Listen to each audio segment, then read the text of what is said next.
Oh, yeah, it's time to ride with Electric Pete, where the wheels are clean, the vibes are high, and the future's fully charged. We've got that rideshare love. No gas, just go.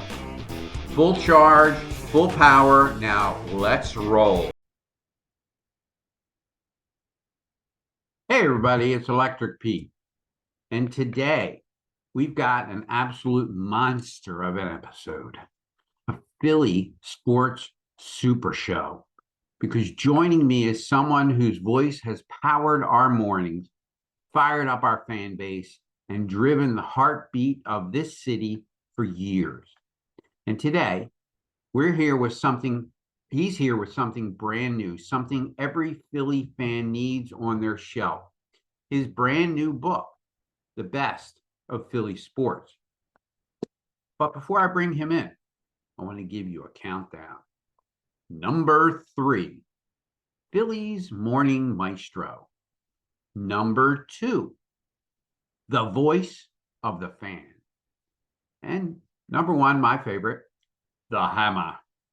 So introducing the real deal, author, broadcaster, and Philly legend, Joe DeCamara from WIP Sports Talk Radio. Let's go. Welcome, Joe. All right, excellent. Well, Joe, thank you very much for coming out and being a part of Electric Pete. I'm so very excited to have you here, and I want to read one thing. You know, my podcast is a podcast where rideshare meets gratitude and growth, turning everyday rides into extraordinary stories. So, I mean, we're not in my car, but this will certainly feed to people who are in my car, who check out the podcast, and I think that's really great. So, Sure. now, Joe, I mean, we're reviewing the book, and my gosh, it's downstairs in the living room, but I have a copy of it, and it really, I kind of summarized it myself, but what inspired you, all right, to write the book? Well, first off, thanks for getting a copy. I was going to give you a copy, um, but I appreciate you getting one. Yeah, no. Um, the inspiration was my nephew, Ryan. It's a two part story. So the first was I was talking to my nephew. This is around 2013, I believe, in 2013. Mhm. And Ryan was about 9 or 10 years old at the time, very knowledgeable, very passionate sports fan. And we were talking about basketball, and I had referenced Dr. J. And I just kept talking. And, to the next point, the next sentence, the next whatever, next player, whatever. And I saw that he had this really glazed look on his face. And it took me 5 or so seconds, 10 seconds to realize. And I said to him, I said, "Hey, Ryan, you don't know who Dr. J is, do you?" And he didn't.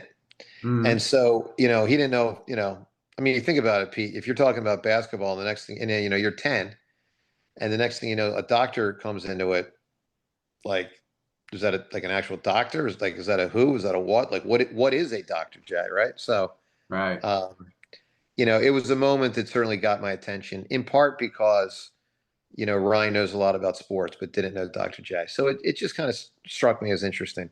A Mhm. couple weeks later, I was in my mom's basement, your aunt, my mom's basement, Right. and we were beginning the process of cleaning my mom's basement, to kind of facilitate her move.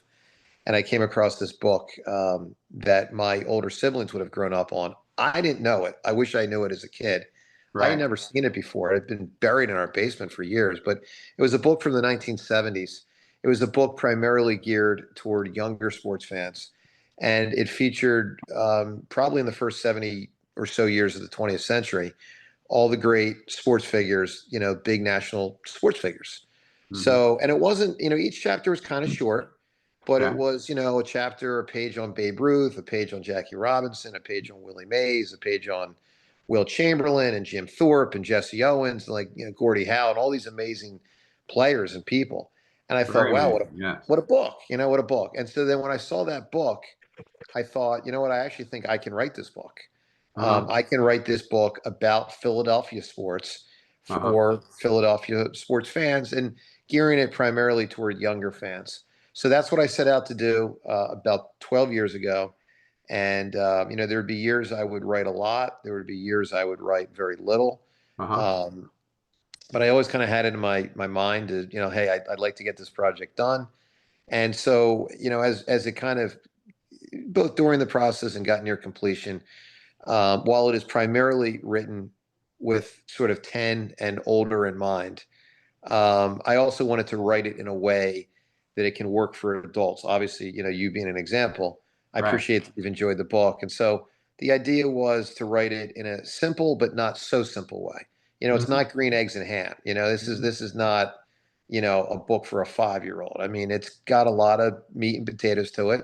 But I think a 10-year-old can enjoy it. I think an 80-year-old can enjoy it. So that was kind of the thought process behind it all. Oh, wonderful. Well, so what message do you hope Philly fans take from it? Well, that we got a great, rich history, that there's a lot to be proud of as a Philadelphia sports fan, specific players and specific teams, and by extension, organizations. Look, there's a lot on the negative side also through the years. I didn't feature that. I referenced it from time to time. I think it's important I'll give you, for instance, when the Phillies won the World Series in 1980, it was their 98th year of existence. And it was the first time the Phillies had ever won the World Series. So I think it would be silly if I had written that chapter without referencing that. That's part of what made it such a big deal that the Phillies finally won. So, of course, you got to write in that chapter that reality. So by extension, there's a negative in there.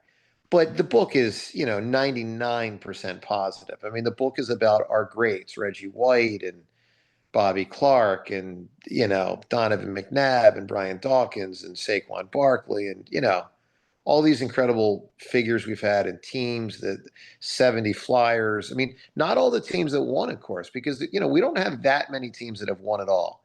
But we've got teams like the 01 Sixers and the 93 Phillies and the 87 Flyers and the 2022 Phillies who got to the World Series. I mean, we've got teams to be proud of, even if they didn't win it all.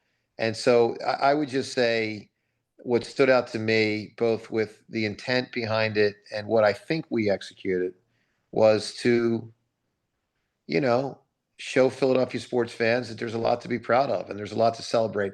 And maybe more than anything for the younger audience to sort of, I don't like to use the word educate because I think it almost sounds like a kid's back in a classroom. I don't want to put a kid in the classroom. That's not my purpose. To entertain the younger folks with stuff that, Pete, for instance, you and I were entertained by, or our grandparents were entertained by. And so just to just say, hey, this is our history and it's a great history and it was really cool. And even if you weren't alive during 90% of this, you too now can enjoy it. That was kind of the idea.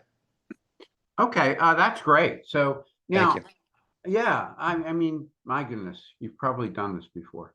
So, but are there any behind the scenes stories that really stand out for you?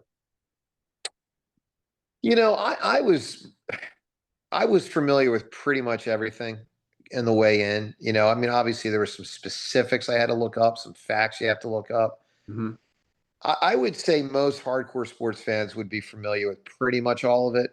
I mean, I'll give you for instance, I did not know, but again, there's not a ton, but I'll tell you one I didn't know. So the book is broken up into 6 chapters. I mean, not chapters. Let's call it sections. 6 sections. So I've got a Phillies section, Flyers, Sixers, Eagles, the Big Five, and then this group of others. And that means not those 5. And that would be the Joe Frazier types and Bernard Hopkins and Smarty Jones and Kathy Rush with Immaculata and all these great things. One thing I did not know, the Philadelphia Warriors, and I have a chapter on the Warriors, they won what is considered the first NBA championship. I didn't know it. Wow. And it's actually a little convoluted because they played in a league that actually wasn't called the NBA in that year. But about 2 years later, two different leagues merged. Okay. And in the merger, the NBA was, like, okay, this is the NBA. And, the early goings of some leagues, sometimes they kind of make it up as they go. And what they said back then is, okay, that team from a couple of years ago, that Philadelphia Warriors team, we're going to consider that the first championship in the history of the NBA. Mm-hmm. So that's a fact I didn't know. Okay. As far as stories, I mean, I wouldn't say there's any stories I particularly enjoy. Well, I was going to say, enjoyed writing about more than others. I'll just say this: the '93 Phils and the '01 Sixers are my two favorite teams ever. Uh-huh. So I guess there's a little something extra there for me, but I get a thrill out of all of it, and I was proud to write all of it, Pete. Like I was just really proud to sort of put it together and just hope that people, hopefully enjoy it, and maybe you're inspired by it. Uh-huh. Absolutely. Yeah. So I was thinking when you were talking about the basketball prior to basketball being the NBA, it was kind of the Eagles winning the 60 championship, and that was before it was the NFL. No, that's not right. It was the Oh, no. All NFL. right. Correct It's me, before it please. was the Super Bowl. It's before it was the Super Bowl. Oh, sorry. Super Yes. Bowl. Yeah, no. Okay. I Okay. mean, just as a point of emphasis, and I do try Yeah. to bring this up from time to time, whether it's on my show or if I'm at a banquet that I'm emceeing, because I actually said this last week. That's why I referenced that. Mm-hmm. So, I think there's a misconception, particularly amongst young people, Mm-hmm. that the Eagles have only ever won two championships. I mean, that's totally inaccurate. Eagles have won two Super Bowls, but they've won five championships. Mm-hmm. Look, I met Chuck Bednarik, Pete. I met Bednarik probably two or three times. Uh-huh. And I will just say, good luck to the person who would have ever gone up to Chuck Bednarik and told him that he and his team hadn't won a championship. Like Right. I would not have said that to his face. Mm-hmm. And I say that with all, respect too. I mean, I'll tell you what's interesting. The Eagles, having won the Super Bowl a couple months ago, finally, after all these years, finally tied the Philadelphia A's, Connie Mm-hmm. Mack's team, Right. finally tied them for the most championships in the history of Philly sports. There you go. There you So go. the A's have five, and the Eagles now have five. Phillies have two. Flyers have two. Sixers have two. Mm-hmm. And I guess you can say the Warriors have two as well. So that's the ledger. Wow. Well, there you go. That's a fact that people don't know. Probably not. Probably Yeah. not. Yeah. Well, what does the city of Philadelphia mean to you personally and professionally? Well, primarily home. I mean, totally independent of the sports scene, which obviously I'm immersed in. I mean, this is my home. I Mm-hmm. never have a desire to live elsewhere. Mm-hmm. Um, I mean, I guess anything's theoretically possible, but I certainly don't envision a likely scenario that I would move. I mean, I was in college for 4 years in Connecticut, and I loved that. I loved my college and I loved living up in Connecticut, but this is my home. This is obviously where, you being an example. And because, we got a big family, Pete. So, Mm-hmm. Mm-hmm. we got a lot of cousins and nieces and nephews and aunts and uncles, and obviously my mom. So, Philadelphia to me, first and foremost, is home.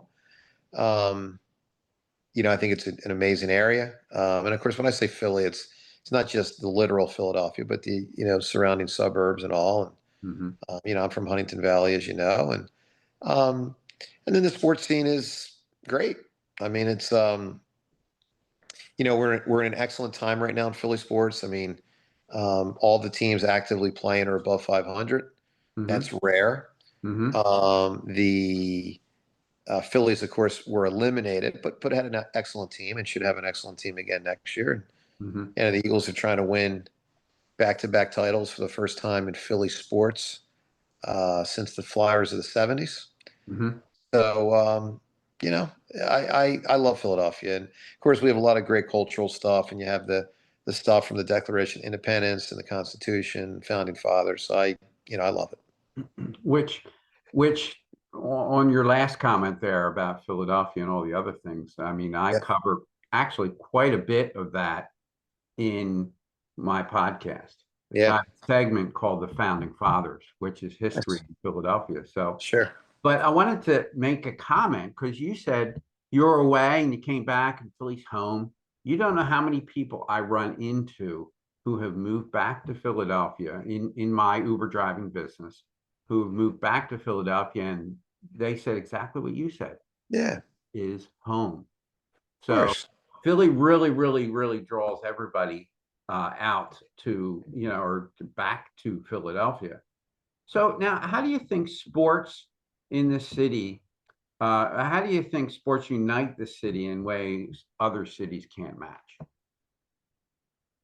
Well, I mean, first off, no disrespect to other cities from this standpoint. I think sports is a unifying figure, regionally everywhere. So, meaning, when other towns have their championships, they're going to have their parades, just like, we here have our parades. And so I think sports is a big deal, everywhere, basically. I'll start with that.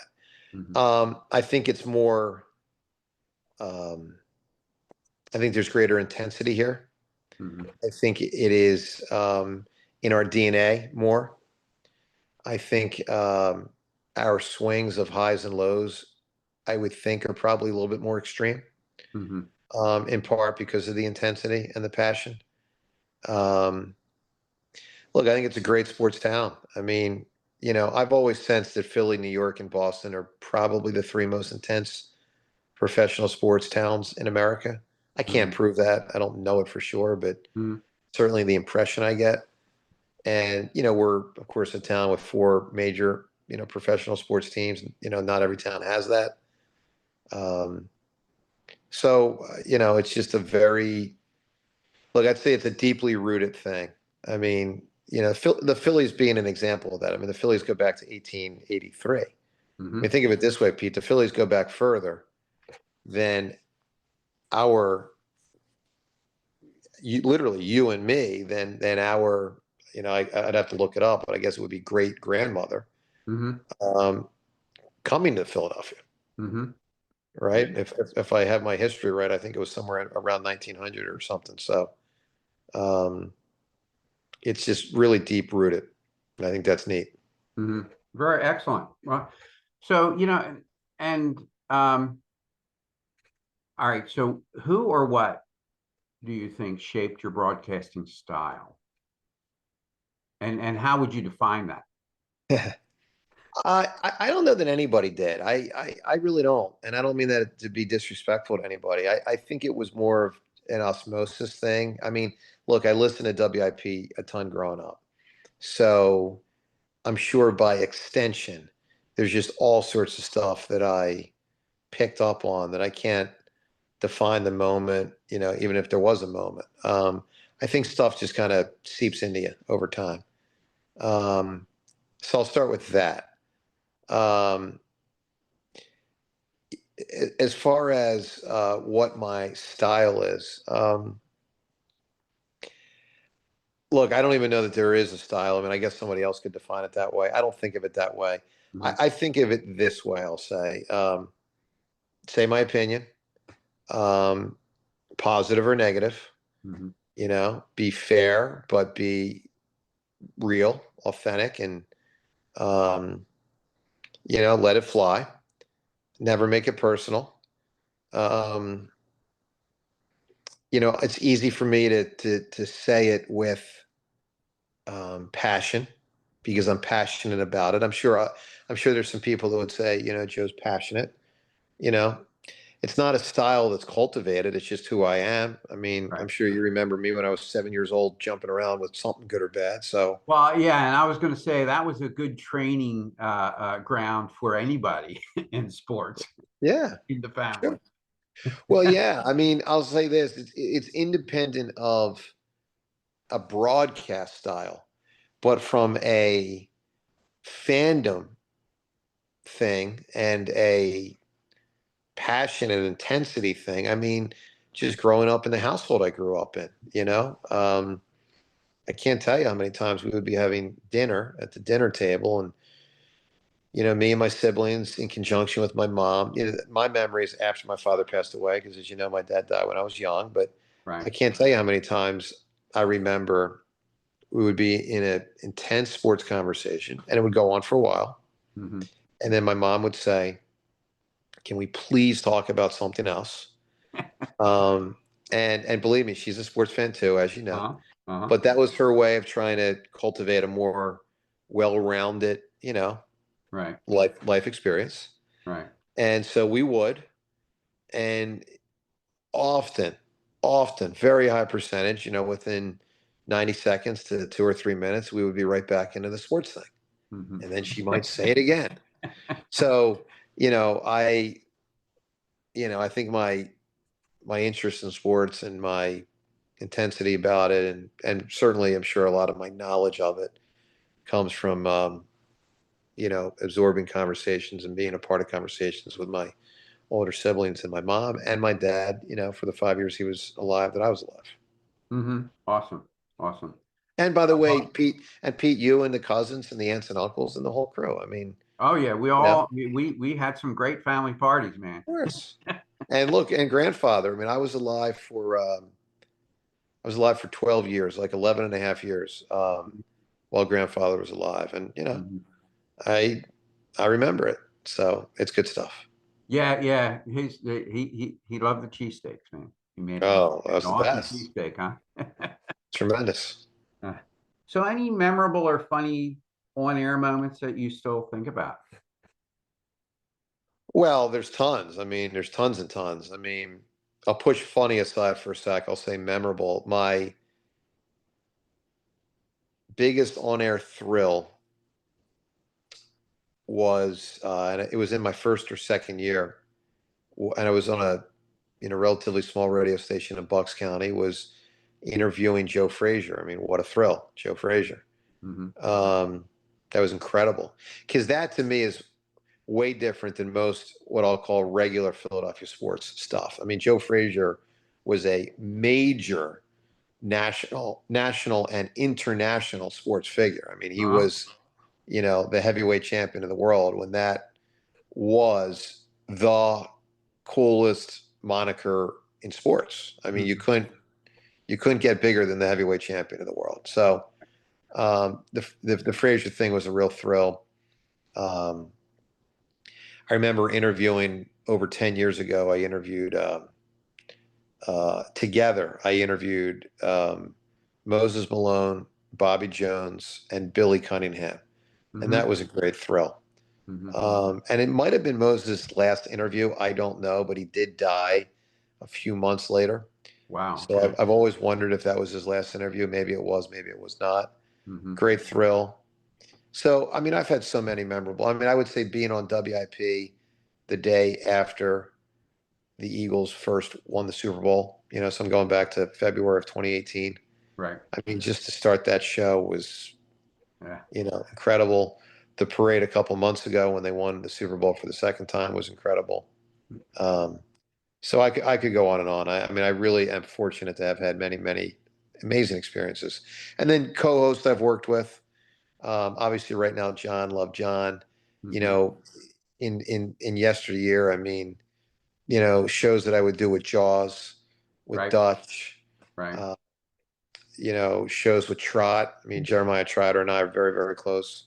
Hmm. Um, a lot of people.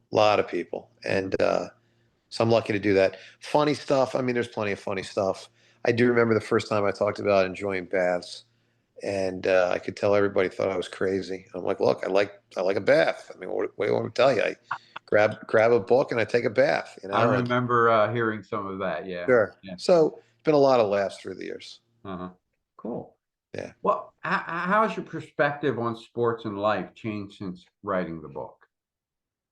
No, I don't know that it has. I wouldn't say it has. I would Hmm. just say that I've learned a lot about the publishing industry. I mean, that's sort of independent of probably the intent that you were thinking there. But you know, the Hmm. the publishing process, the distribution process, the publicity process. Hmm. I'm really just trying to do my best to get the word out as best I can. It's not Hmm. the easiest thing because I don't have an unlimited amount of time. Hmm. I wish I could do a lot more. Talking to you today, I wish I could do 1,000 of these interviews. I mean it. But I just don't have time to. So, I you appreciate know, you sitting with me. it's my pleasure. I, I'm doing my best, within reason to get the word out. Hmm. And I also view this as a project that goes way into next year. Um, my goal is to sell 20,000 books. Hmm. A lot of people tell me that that's not going to happen, and they Hmm. may be right. Hmm. But my goal is to sell 20,000 books through the holiday season of 2026. Hmm. And with this book having come out in September of this year, that gives me 16 months to try to do it, and I'll do my best. I also don't know, Pete, because I've had to convince myself that if I fall short of that number, it's not a failure. It doesn't really matter. I mean, it's just a number I made up. I hope to achieve it, but if we get to 15,000 and that's it, then that's it. But It's you know I got what? to I got to enjoy the process. It's not a failure because you sold 15,000, Well, thank you. right? I Thank you. mean, and you have to have a goal, right? So, and that's a lot of what I do with my Uber business and with Yeah. my podcast. I have goals, and Good. sometimes I don't meet them, and that's okay. But look how far you got. Thank So you. yeah, that's an amazing thing. So, I but appreciate that. yeah, no, Still thank you. got a long way to go to get to the 15,000, but I'm doing my best. All right, you got it, man. You got it. And I will after our interview, I will have I will add some video in and plug the book. Okay. Thank you. I appreciate that. Amazon.com, ladies and gentlemen. Yes. Amazon.com. That's where you can get it. It's called The Best of Philly Sports. Thank you. By Joe DeCamara. That's the Awesome. idea. Thanks, All bud. right. So now, what advice would you give young broadcasters coming up in Philly? Well, yeah, there's a lot I could say on that topic. Look, I'll start with this. Um, boy, where to start? Um, it's great that people of interest, important for individuals to know the odds are very tough. Hmm. Um, you know, there aren't that many chairs, and there's every spring, there's thousands of people getting out of college that are interested, thousands of people that get out of high school interested. So, it's tough. It's just important for people to know that going in. Hmm. I would say, in the early years, and I define this really before people become a professional, but while still in school, high Hmm. school, college, grade school, whatever, I always encourage people, involve yourself in what you can control. Here's what a 18-year-old can't control. Can't control if you get hired by a TV station or newspaper. Can't control if you get hired by a magazine or a website, and you probably won't. That's a fact. Hmm. But what an 18-year-old can do is write, consider publishing it on a website that you create yourself, do a podcast with a friend, review the work you've put out, whether you publish it or not, have others that care about you, family and friends, review it, tell you what you're doing well, tell you what you need to improve on. The 18-year-old can do video work, simple as on a phone. Hmm. Grab a phone, pretend you're on Sports Center, you Hmm. know, do some good, fun, creative, have fun with it, but Hmm. also try to get better at it. Right. Right. And, so get reps in, get feedback, create a portfolio so that then when you do apply to high school, to college, you've got a better shot maybe at being that editor of the newspaper or involved in the campus TV station. Same thing applies when you come out of college. The more you have, the more you've done, the better shot you'll have to land that first job.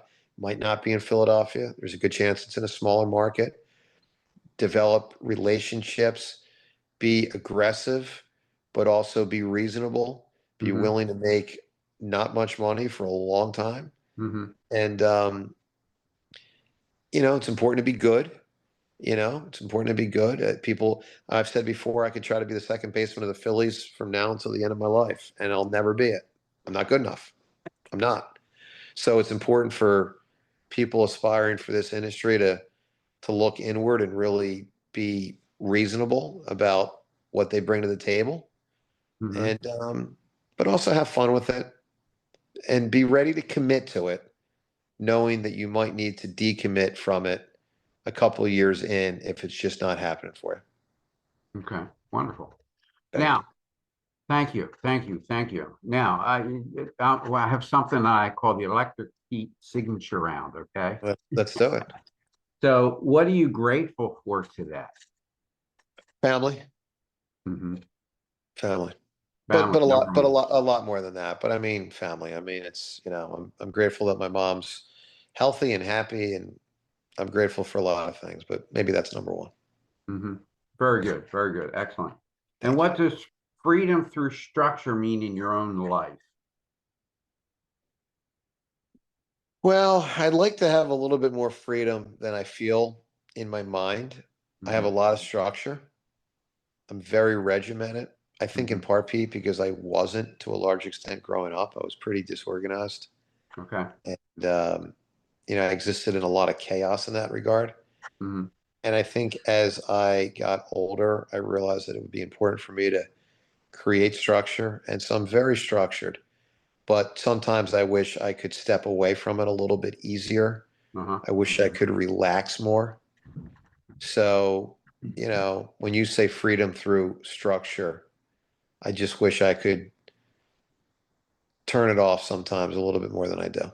And Mhm. I say Mhm. turn it off, I mean turn off my brain, relax, stuff like that. Yeah, I mean, that is valuable if you're able to take just a little bit of time, 10 minutes to sit there and just let your mind wander. It's really, it's really very good It's for the important. Look, yeah. I've said before, and I mean this sort of as a joke, but kind of not. I kind of enjoy when I'm sick. Now, not too sick, right? I mean, I don't mean too sick, Uh, but if there's a day where you're sick enough to not work, and you can just, you know, turn again, I'll use the phrase turn off the brain right. for a day, Hmm.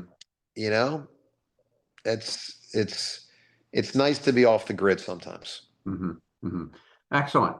Well, Joe, I want to thank you so much for taking a moment and spending a little bit of time with me and vis-a-vis my subscribers. Anyway, thank you very much again, Joe. You take care. Have a wonderful day. All right. Pete, it's my immense pleasure. Thank you to everyone who watched. Again, obviously, please consider the book at Amazon, and I appreciate it, Pete. It's really, and congrats on the show, and it's all good, man. All right, buddy. Thank you very See you, much. Pete. Take All right, care. I'll bud. talk to you later. Okay. You got it, man. All right. Ciao. That was my interview with Joe DeCamara. And what a great conversation it was.